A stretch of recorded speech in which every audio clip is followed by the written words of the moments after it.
नमस्कार, आप देख रहे हैं राजधर्म। मैं आपके साथ रवि राजपूत। वहीं गुजरात विधानसभा चुनाव 2022 के लिए आज दूसरे चरण की वोटिंग भी शाम 5 बजे खत्म हो गई है। वहीं चुनाव के इस फेज में 14 जिलों की 93 सीटों के लिए सुबह 8 बजे से मतदान शुरू हुआ था। शाम 5 बजे तक के आंकड़ों के अनुसार 58.68% वोट पड़े हैं। हालांकि अभी फाइनल प्रतिशत आना बाकी है। वहीं औसत की बात करें तो सबसे ज्यादा 65.84% मतदान साबरकांठा में और सबसे कम 53.16% मतदान अहमदाबाद में दर्ज किया गया। दूसरे फेज में 833 कैंडिडेट मैदान में हैं। वहीं फर्स्ट फेज की तरह सेकेंड फेज में भी शहरों की तुलना में ग्रामीण इलाकों में वोटिंग का प्रतिशत ज्यादा रहा। वहीं पीएम नरेंद्र मोदी की मां हीराबेन मतदान केंद्र के लिए व्हील चेयर से पोलिंग बूथ तक पहुंची। 80 वर्ष से ज्यादा हो चुकी हीराबेन स्वास्थ्य सीनियर सिटीजन के लिए घर से ही मतदान करने की सुविधा दी गई थी। इसके बावजूद भी 100 की हो चुकी हीराबेन खुद बूथ तक पहुंची और मतदान कर उन लोगों को संदेश दिया जो आलस के चलते मतदान करने नहीं जाते। आपको बता दें कि प्रधानमंत्री नरेंद्र मोदी ने अहमदाबाद के रानी इलाके में बने पोलिंग बूथ में मतदान किया। प्रधानमंत्री नरेंद्र मोदी जब मतदान करने रानी पहुंचे तो ढोल नगाड़ों से उनका स्वागत किया गया। वहीं पोलिंग बूथ में मतपेटी के पास एक महिला खड़ी थी तो उन्होंने अपनी बारी का इंतजार भी किया। वोटिंग के बाद पीएम ने बाहर आकर स्याही का निशान भी दिखाया। इस दौरान चारों तरफ मोदी मोदी के नारे लगे।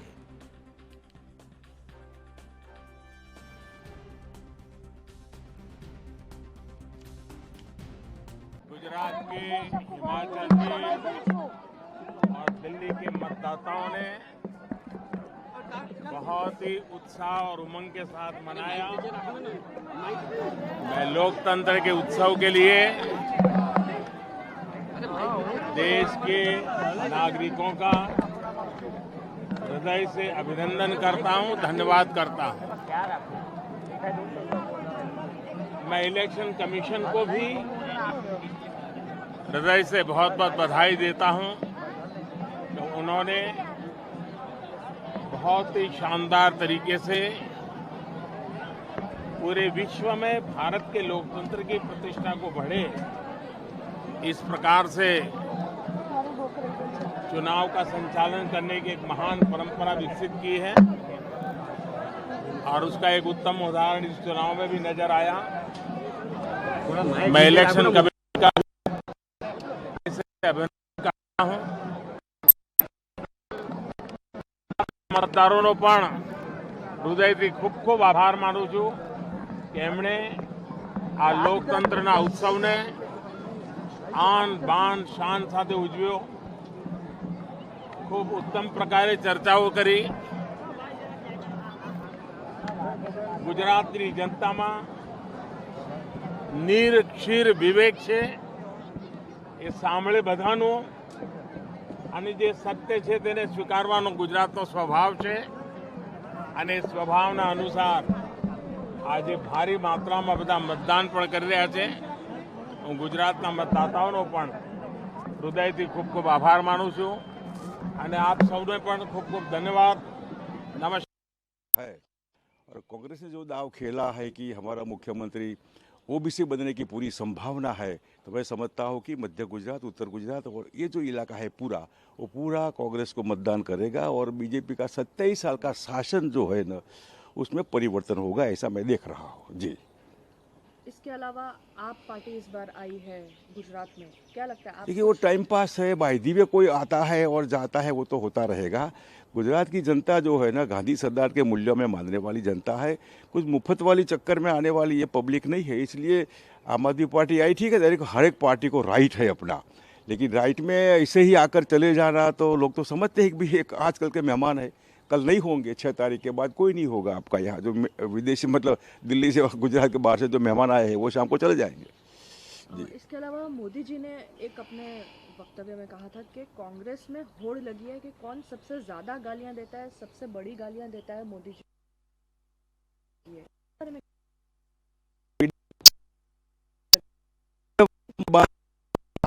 बात रखकर इनमें इनको मार्केटिंग का मौका मिल जाता है। जैसे कहीं किसी ने, प्रियंका जी ने कुछ बोल दिया फिर अपने लिए फिट कर देना, जी ने कहीं बोल दिया कि मौत के सौदागर है, अपने आप को बोल दिया है ना, वो बीजेपी को शोभा नहीं देता है। मतलब बात में बवंडर करना कुछ नहीं है, उसमें से खड़ा करना खुद के लिए, सिंपैथी के लिए। गालियाँ कौन देता है? ये गालियाँ देता है, और क्यों देता है? गालियाँ देता है तो हर एक नागरिक को जो एक्शन होता है उसका रिएक्शन का राइट है। अपने आप में ऐसा नहीं करना कि मेरे को बहुत गालियाँ खाता है और मेरी पाचन शक्ति बन जाती है, तो बिल्कुल बिल्कुल नौटंकी है। बिलो स्टैंडर्ड लीडरशिप है पूरे देश की है, जिनको कोई पता नहीं कि प्रधानमंत्री पद क्या है। गालियाँ खाने वाला पद नहीं है, देश की शोभा का पद है। दुनिया पूरा विश्व हिंदुस्तान के सामने देख रहा है।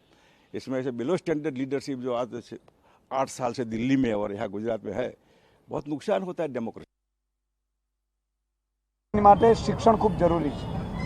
તો શિક્ષણ માટે કોઈ પણ બીમાર માણસ બને છે, ગમે ત્યારે અકસ્માત એને હેલ્થની તકલીફ પડે છે, ખિસ્સા ધોવાઈ જાય છે, તો સરકારોની જવાબદારી હોય છે કે સંપૂર્ણ આરોગ્ય સેવા સંપૂર્ણ જગ્યાએ પ્રાઇવેટમાં હોવી જોઈએ। તો એ એટલા માટે કારણ કે તમારી બચત એમાંથી ખર્ચાઈ જાય છે। મોંઘવારી આસમાન છે, મોંઘવારીમાં રાહત મળવી જોઈએ। આ બધાને લઈને સૌને કે બધા ઘરમાંથી બહાર નીકળીને મતદાન કરો। મતદાન સ્વયંભૂ સમજી વિચારીને કરો। કોણે શું કહે છે ભાઈબંધ દોસ્તાર એનાથી મતદાન નહીં કરતા। મતદાન આજે હું અને મારી પત્ની ધર્મપત્ની બંને મતદાન કર્યું છે। એમને પણ અધિકાર છે કોને મત આપવો છે, મને પણ અધિકાર છે કોને મત આપવો છે। તમે કોઈ એક વાતને લઈને કે એક પક્ષને લઈને એવી રીતે મતદાન નથી થતા હોતા। મતદાન સ્વયંભૂ તમારા સંશોધન કરીને તમે પોતે સમજી વિચારીને તમારા બાળકનું ભવિષ્ય સમજી વિચારીને મતદાન કરજો। નહીં તો પછી 5 વર્ષ સુધી એ જે શાસકો મતદાન કરીને ચૂંટીને મોકલ્યા છે એ તમારી ઉપર રાજ કરે છે, સેવા કરે છે, એના ઉપર જઈને મતદાન કરો। ભાજપ, કોંગ્રેસ અને આમ આદમી પાર્ટીની કેટલી સીટો આવશે? આમ આદમી પાર્ટી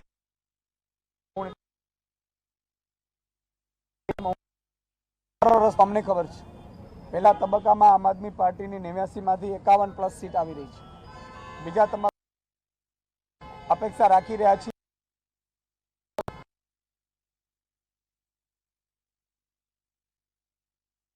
જનતા જનાર્દન છે, જનતા જનાર્દન મુદ્દાને બાળકોને આધારિત આ પહેલી વખત કામની રાજનીતિ થઈ છે અને આધારિત મતદાન કરે છે, તો અમને અપેક્ષા છે કે આટલું થશે।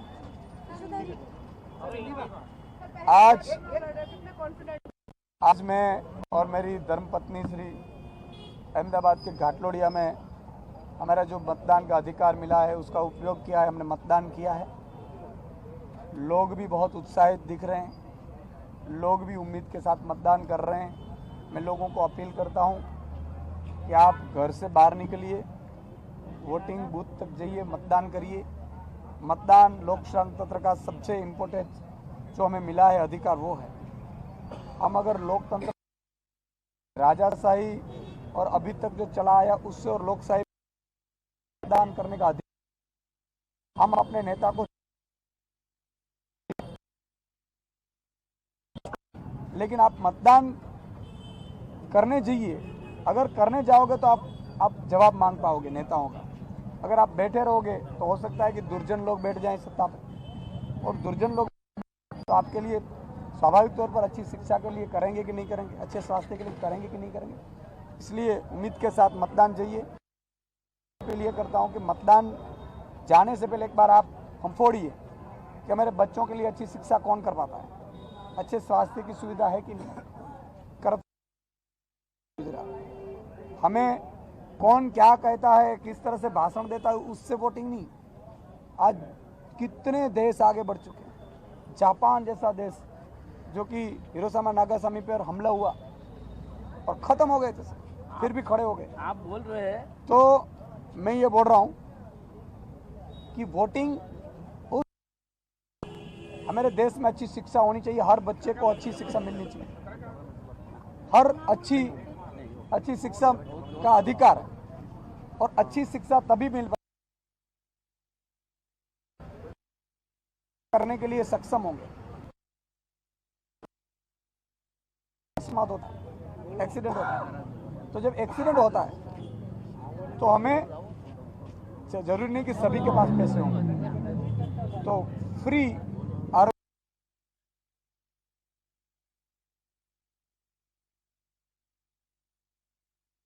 मुझे उम्मीद है कि फर्स्ट फेज में हम 89 में से 51 प्लस सीटें आम आदमी पार्टी। भाई खराड़ी की 5-6 गाड़ियां रात को चुनाव में जहां प्रॉब्लम था वहां गए थे, वापस आ रहे थे, उन पर हमला हुआ।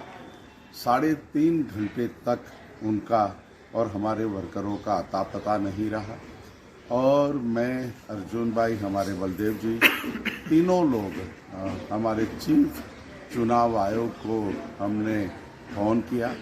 हम लोग रात को 1:30 बजे गांधीनगर पहुंचे। उनके ऑफिस पे हम खड़े रहे, वहां से हमने फ़ोन किया कि आप यहाँ पर आइए, हमारी बात सुनिए।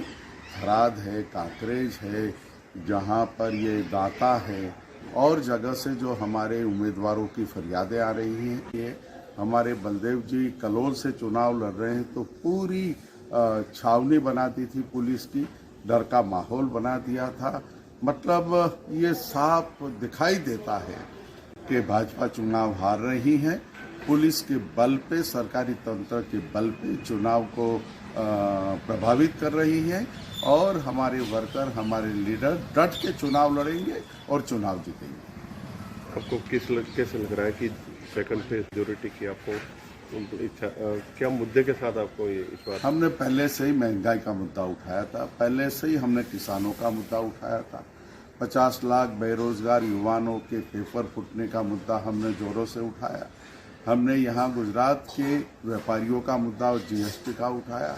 हमने सभी डिस्ट्रिक्ट में हमारे लोकल जो मुद्दे रहे और भाजपा की 27 साल की जो विफलता रही, वो सब मुद्दे उठाए और प्रजा ने हमें सपोर्ट किया, आशीर्वाद दिया। फर्स्ट फेज और सेकंड फेज मिलाकर 125 सीटों के साथ गुजरात में कांग्रेस सरकार बनाने। आज वडोदरा અને ગુજરાતમાં વિધાનસભાની आज प्रांत में आज विधानसभा के लिए वोटिंग है।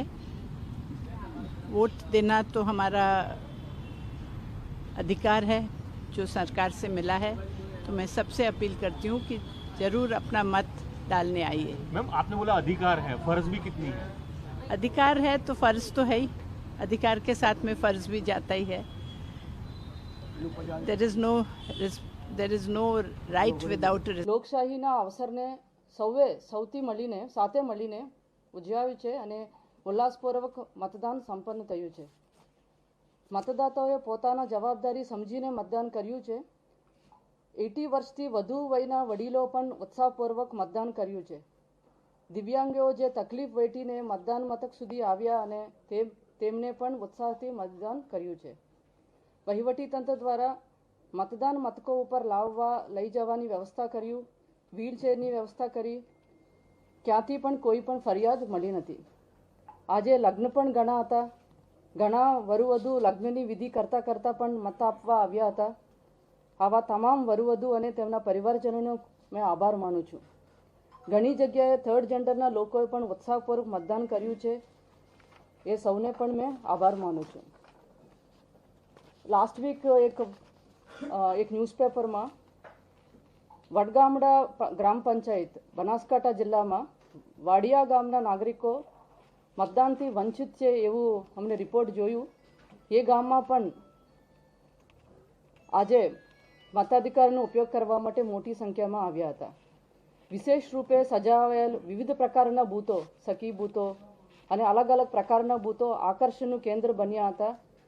Youth booth, eco friendly booth, heritage booth, model booth कॉन्सेप्टथी मतदाताओं पण आकर्षण केंद्र बन्यो हतो अने કેટલાક મતદાનો ઉપર સેલ્ફી બૂથ પણ હતા।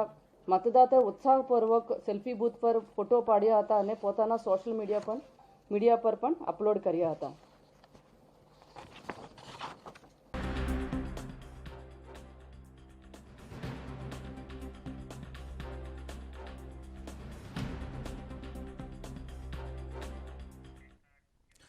वहीं आज गुजरात के रण में चर्चा करेंगे कि आखिर कौन निकल गया आगे और कौन रह गया पीछे। क्या गुजरात में जो आज 2 महीने से सियासी घमासान मचा हुआ था, बीजेपी, कांग्रेस और आम आदमी पार्टी में, आज वो पूरी तरीके से समाप्त हो गया है। चुनाव को लेकर नेताओं की जो बोली थी वो जनता के दिल में कितनी समाई, जनता किसके पक्ष में वोट किया और किसको नकार दिया। इन्हीं सारे मुद्दों के साथ आज हम चर्चा करेंगे और ये जानेंगे कि आखिर गुजरात में किसकी सरकार बनेगी, कौन निकल गया आगे और कौन रह गया पीछे। इसी मुद्दे के साथ चर्चा की शुरुआत करते हैं। हमारे साथ बीजेपी से नेता भावेश दवे जी हैं, वहीं आम आदमी पार्टी से बलदेव राज जी और कांग्रेस से मुन्ना खान जी, तीनों लोगों का बहुत बहुत स्वागत है। वहीं भावेश जी, पहला प्रश्न आपसे। लगातार आरोप प्रत्यारोप का दौर जारी रहा। प्रधानमंत्री नरेंद्र मोदी को रावण कहा गया, भस्मासुर कहा गया और आज मतदान दोनों फेज यानी कहा जाए दूसरे चरण का भी मतदान संपन्न हो गया है। क्या उम्मीद है कि एक बार फिर इतिहास बनाएगी भारतीय जनता पार्टी या फिर कांग्रेस और आपको मौका मिलेगा? भावेश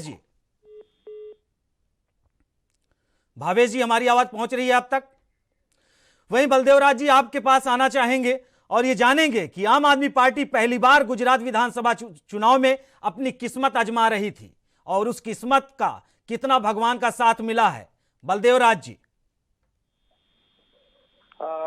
बिल्कुल रवि जी, नमस्कार आपके लिए। और आप सुन पा रहे हैं, मेरी आवाज आ रही है? जी जी जी जी, आप बोल सकते हैं। ओके रवि जी, एक तो यहाँ पे बैठे हुए प्रवक्ता भी और आपको भी और पूरी भारत की जनता को भी, गुजरात की, हिमाचल सबको, दिल्ली की जनता को बहुत बहुत धन्यवाद है कि हमारा जो भी चुनाव रहा वो बहुत ही शांतिपूर्वक रहा और लोगों ने बढ़-चढ़ के इसमें हिस्सा लिया। तो बात रही रवि जी की चुनाव, देखिए गुजरात में आम आदमी पार्टी एक बहुत बड़ा जन समर्थन प्राप्त करने जा रही है और एमसीडी में, दिल्ली में आपने हम जीत रहे हैं और हिमाचल में भी आश्चर्यचकित परिणाम इस बार चुनाव को देखने मिलेंगे। मुझे लगता है अब मुद्दों का समय चला गया, अब हमें ये देखना है जनता सनातन है और जनता ने जिसको भी समर्थन दिया है उसकी अपेक्षाओं पे वो काम करे और जनता का कल्याण। वहीं बलदेव राज जी, लेकिन आम आदमी पार्टी जिस हिसाब से चुनाव के पहले, यहां तक कि भारतीय जनता पार्टी पर जो आरोप शुरू से लगाती रही है कि 27 सालों से गुजरात की जनता ने भारतीय जनता पार्टी को मौका दिया, 5 साल के लिए अरविंद केजरीवाल जी ने कहा 5 साल के लिए गुजरात की जनता हमें मौका दे दे तो गुजरात का मॉडल बदल देंगे, गुजरात की शिक्षा और स्वास्थ्य बदल देंगे और एक नया गुजरात तैयार करेंगे। क्या आपको लगता है कि गुजरात की जनता आपको नया मॉडल बनाने के लिए देने का मौका बनाई है? बिल्कुल रवि जी, यही बात है, बिल्कुल सही बोला आपने। देखिए भाजपा और कांग्रेस को एक मौका नहीं, कितने मौके मिले हिमाचल प्रदेश में, या मैं गुजरात की बात करूं तो गुजरात में तो 27 साल से भाजपा सरकार रही और उससे पहले भी दूसरी पार्टियों को मौके। लेकिन ऐसा अरविंद केजरीवाल जी बार बार क्यों बोलते हैं कि एक मौका केजरीवाल जी को, या एक मौका ईशुदान गंधी जी को, या एक मौका आम आदमी पार्टी को? क्यों? क्योंकि लगातार तीसरी बार मुख्यमंत्री माननीय श्री अरविंद केजरीवाल जी दिल्ली में चुने गए। आपको पता है 5 साल के लिए भी नहीं, दिल्ली की जनता ने केवल 49 दिन काम करने के मौके पे ही जनता ने माननीय श्री अरविंद केजरीवाल जी को फिर से 5 साल का मौका दिया और उसके बाद फिर चुनाव हुए और फिर मौका दिया। तो इसीलिए हम पंजाब में भी यही बात कह रहे थे, हम गुजरात में भी यही बात कही है, हमने हिमाचल में भी यही बात कही है। एक मौका आम आदमी पार्टी को जब देखते हैं तो फिर उसके बाद आम आदमी पार्टी को मौका मांगने की जरूरत नहीं होती, जनता उसको मौका परमानेंट के लिए दे देती है। ये हमारा वचन है। वहीं मुन्ना खान जी, आपके पास आना चाहेंगे। भारतीय जनता पार्टी के साथ जो आपके प्रतिद्वंदी रिश्ते रहे हैं, आरोप प्रत्यारोप के रिश्ते रहे हैं, आज वो पूरी तरीके से गुजरात चुनाव के संपन्न होने के बाद आप शांत हो गया है। क्या लगता है कि गुजरात की जनता कांग्रेस को मौका देने जा रही है? बिल्कुल बिल्कुल, गुजरात की जनता कांग्रेस को मौका देने जा रही है और जो गुजरात की जनता है वो जिस तरीके से 27 साल से जो एंटी इनकम्बेंसी है, ये भी एक बहुत बड़ा फैक्टर है। दूसरी चीज मैं बता दूं, हमारा एक प्रॉब्लम होती थी, एक बीमारी होती थी जिसका नाम था वो मोतियाबिंद है, जिससे उसका फैक्टर ये होता है कि आप नजदीक तो देख सकते हो, वो दूरी नहीं देख सकते। दूसरा फैक्टर उसका ये होता है, दूसरा है एक मोतियाबिंद। तो ये मोतियाबिंद का ये फैक्टर है कि नजदीक आपको दिखेगा, दूर का कुछ नहीं, दूर का दिखेगा, नजदीक नहीं दिखेगा। जिस तरीके से आप बात हो, किसी तरह से जैसे आप बात करो, आपको दिखेगा चाइना, रशिया और हिंदुस्तान में जो बीमारी है, जो हिंदुस्तान से इकोनॉमी गिर रही है, बेरोजगारी बढ़ रही है, जिस तरीके से जितने वादे थे आज बीजेपी के वहाँ धरातल पे धराशायी है। आज कोई भी वादा, एक भी वादा नहीं जो बीजेपी पूरा कर रखा हो। तो ये है मेन इसका जो जिस हिसाब से बात चल रही है अभी गुजरात चुनाव में, तो साइलेंट वोटर जितने हैं वो सभी के सभी ने वोट डालने का काम किया है। तो वोट मैं ये कहता हूँ आज जो है इनके इनकम बेसी, और दूसरी चीज जो आज कम वोटिंग परसेंट कम हुई है, तो जनता डालने का काम किया। तो ये गुस्से में है और गुस्सा का ही प्रतीक है जो कम वोटिंग किया है। दूसरी चीज मैं बता दूं, इनके वादे वहां पे थे बेरोजगारी, महंगाई, भ्रष्टाचार, और दूसरे जो सबसे बड़े वादे थे उसके बाद वहाँ पे शराब धड़ल्ले से बिकना और शराब माफियाओं को सरकार के द्वारा तय देना। तो ये सारी समस्या है जिसके ऊपर आज वोटिंग हुई है। और मैं बता दूं आपको, जो 8 तारीख को जो गिनती होगी, तो गिनती में आपको रुझान पता लग जाएगा कि सरकार कांग्रेस पार्टी की बनने जा रही है। और रुझान पे मैं यकीन नहीं करता, ये रुझान आपने कई बार देखा, रुझान में बहुत ही बड़ा उलटफेर हुआ। जिस तरीके से बिहार में दिखा रहे थे बीजेपी की 210 सीटें और आई 98 सीटें, तो इस तरीके से कई रुझाने हैं ऐसे जो दिक्कतें बाद में पैदा करते। तो ये रुझान है, मैं समझता हूँ ये फाइनल कोई सीट नहीं है जी। भावेश जी, आज चुनाव संपन्न हो गया, दूसरे फेज का मतदान हुआ और मतदान प्रतिशत काफी कम रहा, 58.68% मतदान हुआ।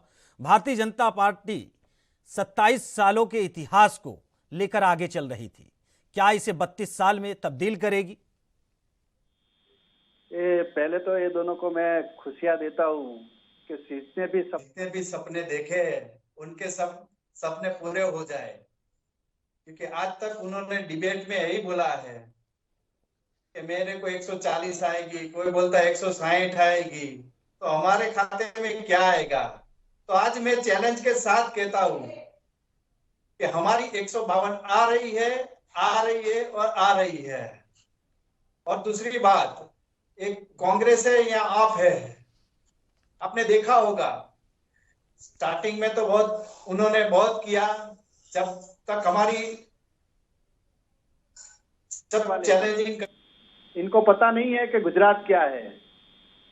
हर व्यापारी वर्ल्ड में है, इसी तरह इलेक्शन में भी सोच समझ के करते हैं काम। और तीसरी पार्टी को तो कोई सिखाता ही नहीं है। जब ईसुदान भाई को सीएम बनाया, उनको पता चल जाएगा डिपॉजिट भी आएगी कि नहीं आएगी, और आम आदमी की कितनी डिपॉजिट गुल होने वाली है वो भी नहीं बता पाएंगे अभी।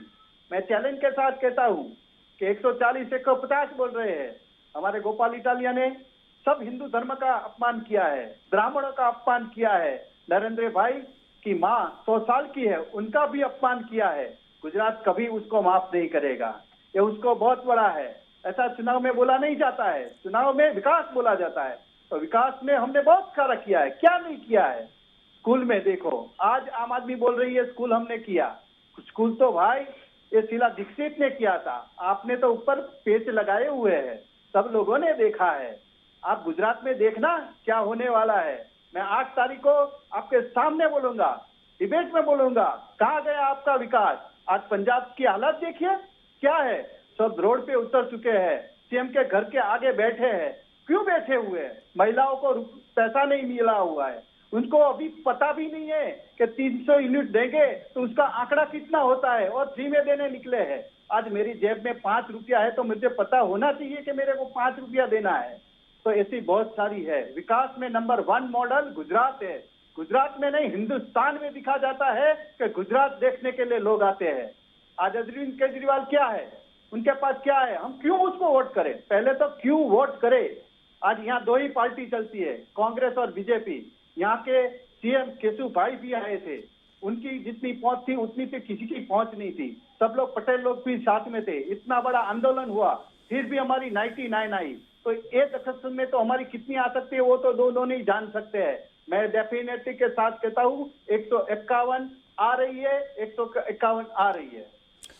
भावेश जी, बलदेव जी, मुन्ना जी, आप तीनों लोगों से हमने पहली प्रतिक्रिया ली तो आप लोगों ने कहा हमारी सरकार बन रही है, हमारी सरकार बन रही है और हमारी सरकार बन रही है। ये तो गुजरात की जनता 8 तारीख को बता देगी कि आखिर सरकार किसकी बन रही है। क्या 152 बीजेपी को मिलेगी या 150 कांग्रेस को मिलेगी या आम आदमी पार्टी को मिलेगी, ये तो समय तय करेगा और समय बताएगा। लेकिन हकीकत में अगर 27 सालों से गुजरात में सरकार आपकी है भावेश जी, तो जिम्मेदारी भी और पूरी चुनाव में विकास की तमाम मुद्दों को लेकर जो आपने गुजरात की जनता के साथ वादे किए हैं उसे पूरा करने की भी जिम्मेदारी आपकी है। लेकिन गुजरात में अभी मोरबी हादसा हुआ, गुजरात की हालत स्थिर, सब कुछ आपको पता है। अगर यह कहा जाए कि गुजरात बढ़ा है, विकास के रास्ते में आगे चला है, इसमें गलत नहीं है। लेकिन अगर यह कहा जाए कि गुजरात में भारतीय जनता पार्टी की सरकार आने के बाद गुजरात ने एक विकास के मॉडल को छुआ और एक बार फिर गुजरात आने वाले कल में सभी राज्यों में सबसे अव्वल स्थान पर होगा, तो हमें लगता है ये गलत होगा। भावेश, मोरबी में भी भारतीय जनता पार्टी बहुत बड़ा बहुमत से आ रही है और चैलेंज के साथ में कह रहा हूं। नहीं रवि जी, 5 सेकंड का मौका है तो करवा लीजिए। और आप वाले तो कांग्रेस वाले तो पीछे झूठ बोल रहे हैं। अब हमें 5 सेकंड।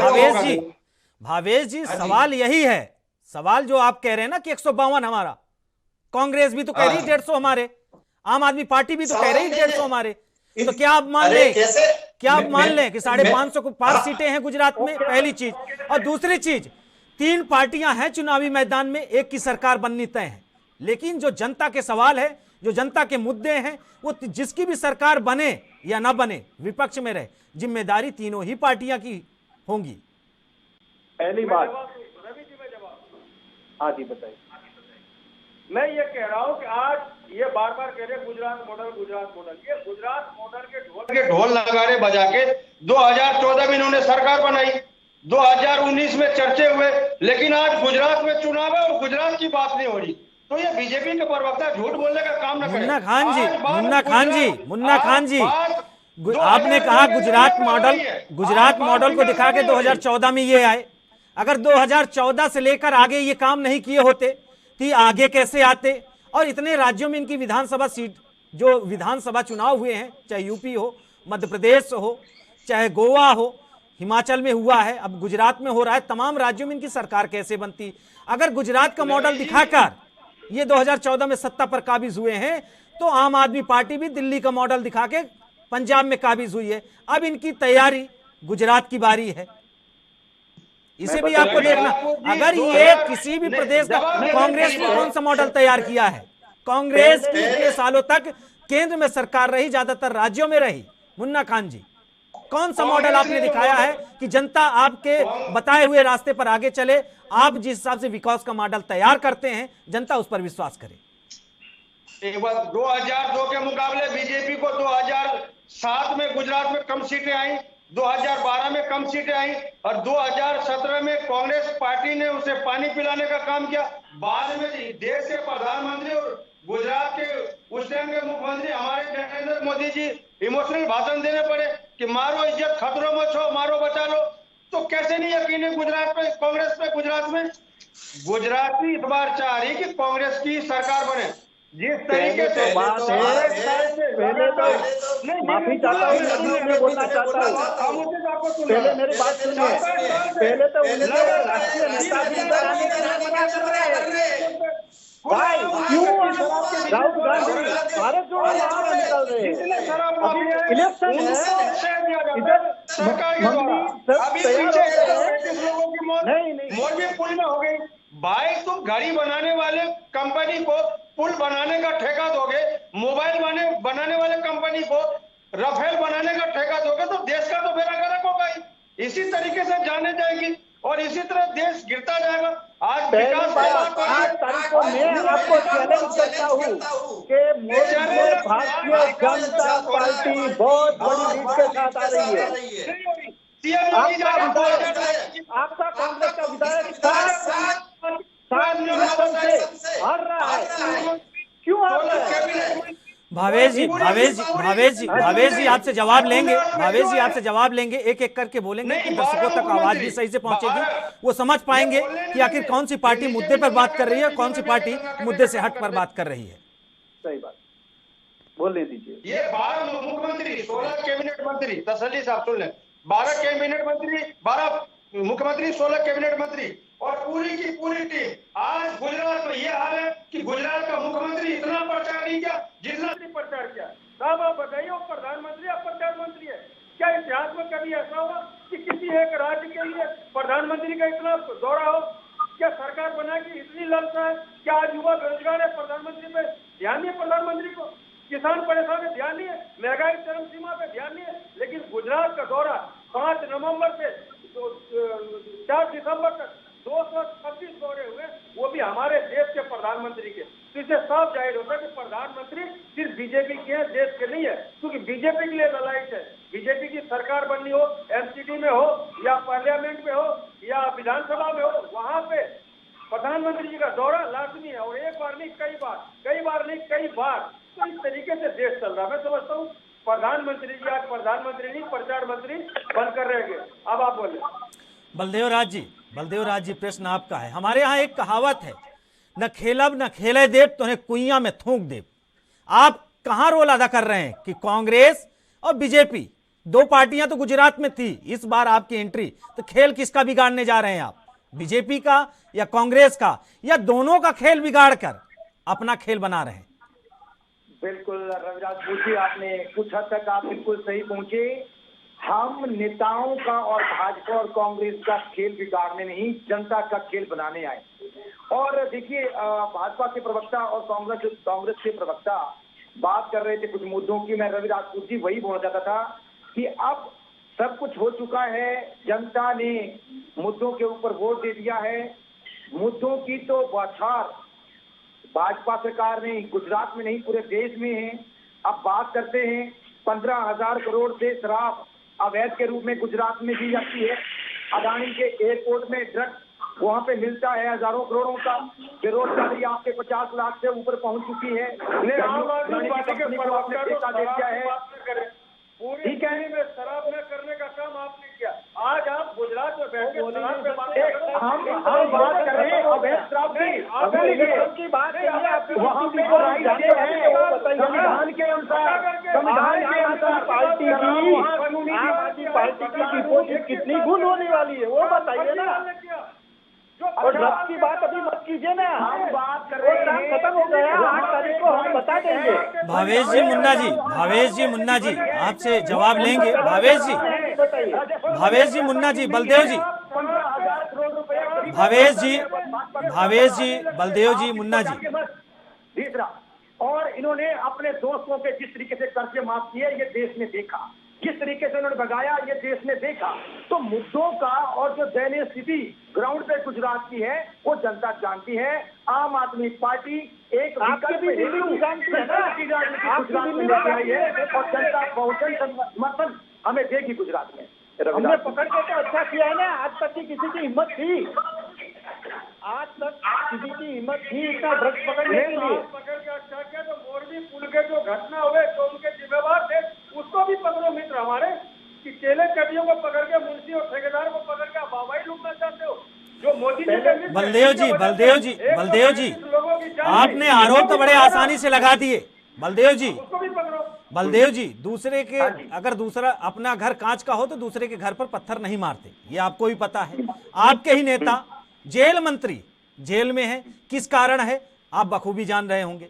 आपकी सरकार पंजाब में आई, किस वादे से आई? नशा खत्म करेंगे, युवाओं को नौकरी देंगे, शिक्षा देंगे, स्वास्थ्य सुविधा बेहतर करेंगे, मोहल्ला क्लिनिक बनाएंगे, स्कूल का मॉडल बदल देंगे। तमाम वादे आपके रहे। जमीन पर कितना है आपसे बेहतर कोई नहीं जानता होगा। अब आप गुजरात में गए चुनाव प्रचार करने, दिल्ली का मॉडल और गुजरात का मॉडल लेकर, पंजाब का मॉडल लेकर। क्या आपको लगता है कि ये जो आपका मॉडल, जो केजरीवाल जी ने मॉडल तैयार किया है, दिल्ली के मॉडल के बाद पंजाब का मॉडल बनाया, अब पंजाब का मॉडल और दिल्ली का मॉडल दोनों मॉडल लेकर गुजरात पहुंच गए, क्या आपको लगता है कि ये मॉडल का जो खेल है आम आदमी पार्टी का, ऐसा ना हो कि दौड़ती गाड़ी गुजरात में जाकर रुक जाए। देखिए रवि राजपूत जी, बिल्कुल आपने सही प्रश्न किया। देखिए 6 से 7 महीने अभी पंजाब में हुए सरकार, आज वहां 20,000 से ज्यादा नियुक्ति पत्र जो हैं खुद हमारे मुख्यमंत्री जी ने लोगों को दिए, नौकरियां दी। आज 1 करोड़ से ज्यादा सम्मान राशि एक शहीद जवान को मिलती है। आज 300 यूनिट से ज्यादा बिजली फ्री आप दी जा रही है और कितने हजार परिवारों को वहां पे दे दी गई। आप बताइए क्या ये मॉडल है नहीं गरीब को बुलाने के लिए? आप सरकारी वहां पे 100 से ज्यादा मोहल्ला क्लिनिक पंजाब में खुल गए। 7 महीने का काम बता रहे हैं हम, 7 महीने का। 1 रैंक, रवि राजपूत जी एक बात, 1 रैंक 1 पेंशन विधायक के लिए यदि किसी ने लागू की है वो सरदार भगवंत मान जी, प्यारे मुख्यमंत्री पंजाब में आम आदमी पार्टी के मुख्यमंत्री ने किया है। दिल्ली के अंदर तो आप क्या मॉडल की बात कर रहे हैं? हम मॉडल की बात कर रहे हैं। गरीब लोगों को मूलभूत सेवाएं जो सुविधाएं 75 ईयर से नहीं मिली थी, हम उन देने का बात नागरिकों कर रहे हैं। इसमें क्या मॉडल है? क्या आम आदमी पार्टी को ये सुविधाएं नहीं मिलनी चाहिए? कितना लाइफ दिला रहे हैं आपको पता है? झुपड़ी में जाकर देखो तो पता लगेगा। देश को आजाद हुए 75 ईयर हो गए। आज भी दिल्ली मात्र एक ऐसा राज्य है कि वहां पे इतनी फ्री सुविधाएं देने के बाद भी हम प्रॉफिट में हैं। और आज दिल्ली रवि राजपूत जी, दिल्ली एक ऐसा राज्य है जहां प्रदूषित हवा में जीने को लोग मजबूर हैं। वहाँ हवा वही आती है। ग्रेटर नोएडा में कहाँ है? ग्रेटर नोएडा किसके अंडर आता है? उसकी रेटिंग प्रदूषण की देख लीजिए। यूपी योगी आदित्यनाथ जी को करा दीजिए। केजरीवाल के स्टेट में दर्द होता था, आज पंजाब हवा वही आती है। दिल्ली की हवा है। फरारी का क्या हुआ? ग्रेटर नोएडा किसके अंडर आता है? योगी आदित्यनाथ जी क्यों नहीं बताते हैं? थोड़ी सी शर्म करो। ग्रेटर नोएडा कहाँ करा पढ़ लीजिए। पंजाब में कांग्रेस की सरकार थी तो पराली जलने से साहब को प्रदूषण होते थे। आज जाकर आरएसएस के टोले में बैठ गए। ये आरएसएस का छोटा विचार ये कहते हैं कि दिल्ली प्रदूषित हवा में नहीं जी रही। आज आप दिल्ली बता दो कितनी प्रदूषित हवा में लोग जी रहे, या दम में खांसी की वहाँ दिल्ली की हवा आती है, गुजरात में गुजरात की हवा आती है, और बॉम्बे में बॉम्बे की हवा आती है। अरे कुछ तो शर्म करो यार, कहाँ की हवा आती है? आपका गोवा में क्या हाल हुआ? आपने तो सब गारंटी दिए थे ना गोवा में क्या आपका हाल हुआ बताइए? गोवा में क्या हाल हुआ?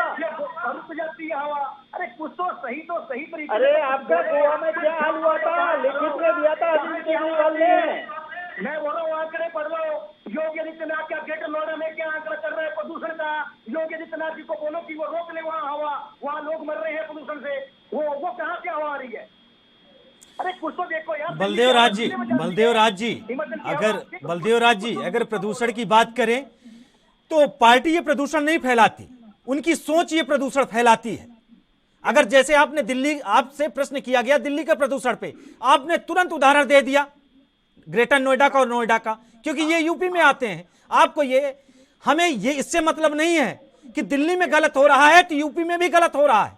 जनता ये जानती है कि अगर हमने आपको मौका दिया तो जिम्मेदारी आपकी है। अरविंद केजरीवाल जी ने बोला है कि इसके ऊपर सारी पार्टियों को मिलके इसके ऊपर प्राइम मिनिस्टर को मीटिंग बुलानी चाहिए। क्यों नहीं प्राइम मिनिस्टर? क्या प्रदूषण, रवि राजपूत जी, क्या प्रदूषण एक जेनरिक प्रॉब्लम है तो एक ही कोई विधायक? अरे आपके पास तो सॉल्यूशन है ना। भावेश जी आपके पास आना चाहेंगे। भावेश जी, बलदेव राज जी आपने जवाब दिया। बलदेव राज जी आपने जवाब दिया, जनता निर्णय करेगी। आज आपके लिए मत में जो आपके अधिकार हैं जनता ने उसे पैक कर दिया है। जनता के चाबी से कुल मिला के 8 दिसंबर को वो खुलेगा और जनता आपके भाग्य का उदय करेगी। लेकिन भावेश जी, जो एग्जिट पोल आए हैं, जो उनके नतीजे आए हैं, उनमें यह लग रहा है कि भारतीय जनता पार्टी एक इतिहास बनाएगी। कितना कॉन्फिडेंस में है, कितने ज्यादा आत्मविश्वास आपका बढ़ा है? आज मैं बता रहा हूँ कि आज कोई भी मीडिया देख लीजिए, मैं एक मीडिया की बात नहीं कर रहा हूँ, सभी मीडिया में हमारी बहुमती आ रही है और हमने तय किया है कि 151 से हमको नीचे नहीं खपेगा, एक भी सीट नहीं खपेगी। हमारे कार्यकर्ता ने, हमारे पेज प्रमुख ने सभी जा के सभी लोग जानते हैं और खुद स्वयंभू पब्लिक बाहर आई है वोट देने के लिए। इन लोगों के तरह हमको लेने के लिए नहीं जाना पड़ा है। यहाँ की गुजरात की जो पब्लिक है वो अच्छी तरह से जानती है, सब हिसाब किताब करके वोट देती है। हमको भी वोट देती है तो हमारा भी हिसाब किताब रखती है। आज बिल्कुल भावेश जी आपने कहा ना कि गुजरात की जनता, अगर हम उनकी भावनाएं समझते हैं तो वो हमारी भावनाएं समझते हैं। लेकिन 27 सालों से गुजरात में आपकी सरकार है। कितना विकास हुआ ये हम भी जानते हैं, आप भी जानते हैं और देश की जनता भी जानती है, गुजरात की जनता भी जानती है। लेकिन इस चुनाव में अगर आपने इतना ही विकास कर दिया, इतना ही गुजरात का मॉडल आपने विख्यात कर दिया, प्रधानमंत्री मोदी की इतनी रैलियां, अमित शाह जी की इतनी रैलियां, राजनाथ सिंह जी की इतनी रैलियां, योगी आदित्यनाथ जी की इतनी रैलियां, सीएम शिवराज सिंह चौहान की इतनी रैलियां, जेपी नड्डा की इतनी रैलियां, कितनी रैलियां गिनाए? मोदी के चेहरे पे ये आप चुनाव लड़ रहे थे कि भूपेंद्र पटेल? पहली बात सुनिए, ये हमारा होम ग्राउंड है और वो हमारे दोनों रणजी ट्रॉफी के खिलाड़ी हैं और यहाँ से ही गए हुए हैं। अगर यहाँ हमारे पास सब कैप्टन है, वाइस कैप्टन है, रणजी ट्रॉफी वाला है, तो हम क्यों नहीं बुलाएंगे? ये उनका यहाँ जन्मभूमि है। भावेश जी, जिस कैप्टन की आप बात कर रहे हैं, हालांकि किसी दिन कैप्टन को चोट ना लग जाए कि आपको बॉलर को कैप्टन बनाना पड़ जाए। सवाल ही नहीं होता है। नरेंद्र भाई का घर है, वो जन्म यहाँ का है। भावेश जी ये मान ले, हम भावेश जी ये मान ले कि ये प्रधानमंत्री नरेंद्र मोदी पर लड़ा हुआ चुनाव है। उनके चेहरा, अगर गुजरात में भारतीय जनता पार्टी की सरकार बनती है तो सिर्फ और सिर्फ नरेंद्र मोदी का चेहरा और नरेंद्र मोदी का काम, नरेंद्र मोदी की केंद्र में सरकार, जिसके कारण से गुजरात में सरकार बन रही है। और जिस विकास के मॉडल की आप बात कर रहे हैं उसका धरातल पे कुछ भी नहीं है। नहीं, पहले मैं बात बता रहा हूँ कि नरेंद्र भाई मोदी या गुजरात में नहीं, सभी जगह पूरे इंडिया में नरेंद्र भाई को सब कुछ पहचानते हैं और हमारी पहचान कमल है तो नरेंद्र भाई है, ये सभी सही है। मगर गुजरात की प्रजा इतना प्रेम करती है, हम लोग सामने से बुलाते हैं कि नरेंद्र भाई आओ, और नरेंद्र भाई नहीं आएंगे हमारे लिए तो कौन आएगा? जैसे हमारे कांग्रेस के प्रवक्ता यहाँ पे बैठे हैं, राहुल जी आके चले गए, हमने थोड़ा ना बोला था। ये अरविंद जी आए तो हमने थोड़ा ना बोला था, तो वो लोग भी आए थे तो हमारे भी कैप्टन आएगा, हमारे मार्गदर्शक है गुजरात के। और एक बात देख लीजिए, नरेंद्र भाई इंडिया के बाहर भी इतने प्रफुल्ल है तो क्यों नहीं आए? इनको ये यहाँ से हार चुके हैं। आप देख लीजिए, राहुल गांधी एक बार आए, बाकी आए ही नहीं है। और लास्ट बार आपने देखा होगा, मेरे आप वाले हैं, उनको पूछिए कि आपकी डिपॉजिट कितनी गुल होने वाली है, कितनी। भावेश जी, आपके कमल का जो कीचड़ है ना, राहुल गांधी एक ही बार आके वहां पर फिसल गए। भावेश जी, जो आपके कमल का कीचड़ है ना, राहुल गांधी एक बार आए और फिसल गए, दोबारा जाने की उन्होंने इच्छा जाहिर नहीं की। मुन्ना खान जी आपके पास आना चाहेंगे। गुजरात विधानसभा चुनाव, हिमाचल विधानसभा चुनाव, एमसीडी का चुनाव, दिल्ली का, 3 चुनाव इस सत्र में जारी है और तीनों के लिए मतदान प्रक्रिया संपन्न हो चुकी है। वही एक एमसीडी का 7 को और 8 तारीख को विधानसभा के नतीजे आएंगे। राहुल गांधी भारत जोड़ो यात्रा में बिजी हैं। हिमाचल में तो गए नहीं, गुजरात पहुंचे, एक दिन भी रैली करके चले आए। वहीं भारतीय जनता पार्टी की अगर बात करें तो भारतीय जनता पार्टी के तमाम नेता, अलग अलग प्रदेशों के मुख्यमंत्री, वहां के अध्यक्ष, वहां के गृह मंत्री, वो उन्होंने डेरा डाला गुजरात में और जनता के बीच में जाकर भारतीय जनता पार्टी की रणनीति और नीति क्या है इसको बताया। कांग्रेस का जो आला कमान है, कांग्रेस जो पुरानी कांग्रेस थी, जिसकी केंद्र से लेकर तमाम राज्यों में कांग्रेस की सरकार थी, आपको लगता नहीं कहीं ना कहीं आपकी जो प्रचार करने की जो क्षमता है उसमें कहीं ना कहीं चूक रह गए? मुन्ना खान जी, मुन्ना खान जी जवाब लेंगे आपसे। मुन्ना खान जी जवाब लेंगे आपसे, लेकिन फिलहाल वक्त हो गया है ब्रेक का। ब्रेक के बाद जल्द हाजिर होते हैं।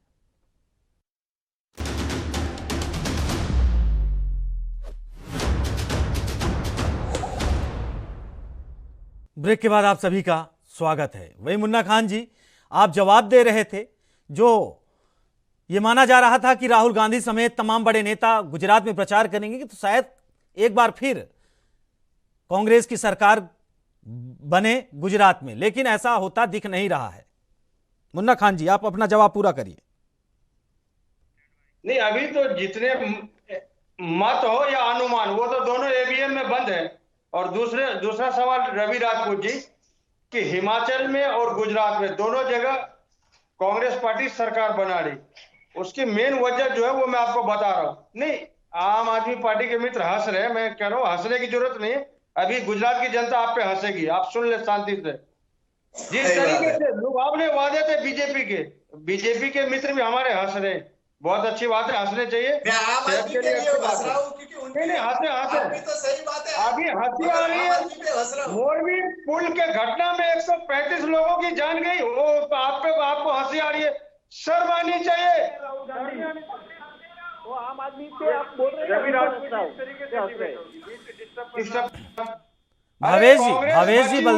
भावेश जी आपसे प्रतिक्रिया लेंगे। अगर मुन्ना खान जी की बारी है, एक एक करके बोलेंगे तो दर्शकों को भी सही से आवाज उनकर तक पहुंचेगी। वो भी ये डिसाइड कर लेंगे कि हम मुद्दे पे चर्चा कर रहे हैं या फिर जो बीजेपी, कांग्रेस, आम आदमी पार्टी की तरफ से प्रवक्ता बैठे हैं ये मुद्दे से भटक रहे हैं। मुन्ना खान जी, आप अपनी बात पूरी करिए। जी, मैं ये कह रहा था कि हिमाचल और गुजरात में कांग्रेस की सरकार बनने जा रही। जिस तरीके से आप देख रहे हो, जो बीजेपी की जो बी टीम है, आम आदमी पार्टी, ये पिट्ठू बन के हर जगह जहां पे कांग्रेस को हराना हो बीजेपी से आगे करती है। लेकिन इस बार गुजरात की जनता समझ चुकी है।